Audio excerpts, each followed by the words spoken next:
Hey guys, Tyler Hooks here with J Concepts, and we're here with Spencer Rivkin from Hobbywing this weekend. Um, we're really glad to have Hobbywing on as a sponsor, which is something that you actually facilitated yourself. What's it like, working with the Hobbywing team and bringing them into a racing series like this? Yeah, I mean those guys back at the shop, Charlie,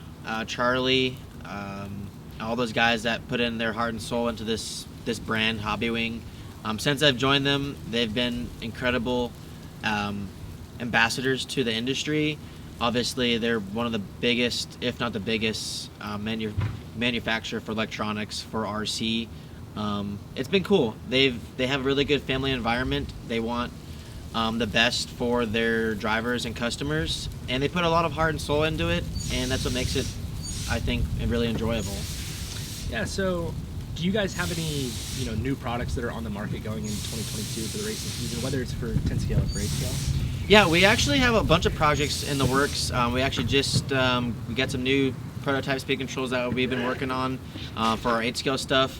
That's a pretty high demanding power unit that's really needed for all the power that's been putting down for the 8 scale cars. We just released our new G2S speed control for 10 scale, which is what we're running this weekend. It's been cool. I mean, we have Cavalier that just joined the team for this year to take it one step further for the pro guys, and it's been pretty fun so far. Yeah. So, coming from your previous speed control to the new one, have you had to change like your settings for the speed control a lot, or has it been kind of similar? Well, the new speed control has very similar tunable settings. The only thing that's different is the efficiency of the fan that they've incorporated with. There's like a new tower mount where the fan goes in to help with broken fans. There's all the speed controls on the market currently besides this new G2S. The fans break if you land a big jump. In a flat land, the thing just pops and breaks a blade. Well, this way the efficiency of the fan is supposed to, I think it was like 250%, I think I saw. Not only that, it really helped with the fan blades not breaking. But as far as settings goes, it's pretty much the same. There's already enough settings and all these speed controls that are on the market. That's kind of the one thing about Hobbywing stuff, that it's very generic and basic to not really confuse the customers and the racers, and that's what makes, I think, our product probably one of the best on the market.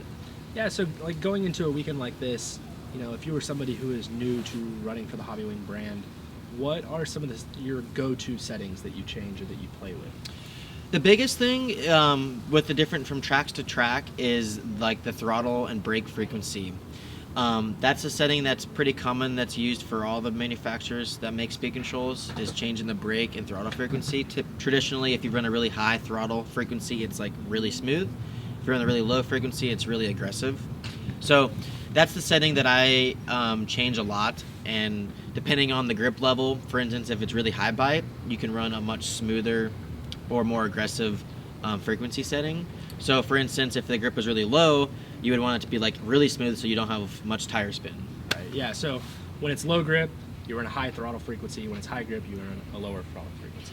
Yeah, that's typically the directions that you would want to go in. And like for the brake settings, it's like if the frequency is really low, which is considered aggressive, the tires will start to skid, and that's not really that good on high bite or low bite. You don't want that. And that's what's cool about the speed control settings. You're with the Hobbywing stuff, you're able to connect the OTA programmer box. You can see all like the data on the app that we have. See the RPM, see how hot it's getting, how low the voltage goes under a run. It's like infinite information that we have on the app, which provides a lot of information to the customer and to the racers to get the maximized potential of the product. Yeah, so you guys have had a lot of success, whether it's here in America or overseas with different drivers. Ryan actually just won SIC with 8 scale platform stuff. Yep. What are some of your biggest wins with Hobbywing since starting with the brand? Well, it was my first year with Hobbywing. I switched to Hobbywing in 2019. I was able to win. That year I won, I think, the whole J Concept series for two-wheel drive. I won the two-wheel drive nationals with Hobbywing. I won the two-wheel drive world championship in Slovakia with Hobbywing. Since I switched, it seems like our stuff and my driving has skyrocketed as far as performance-wise. But not only that, just the environment that they have around me. They've molded me into a better racer, a better individual, a better person. The product works really good, and the people around me help me a bunch with the product, and that's really the biggest difference.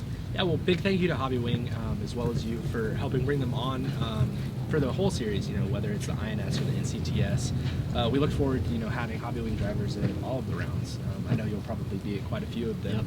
Yep. So, yeah, big thank you to you guys, and hope to see you at the next one. Yeah, thank you. Thank you for having us on.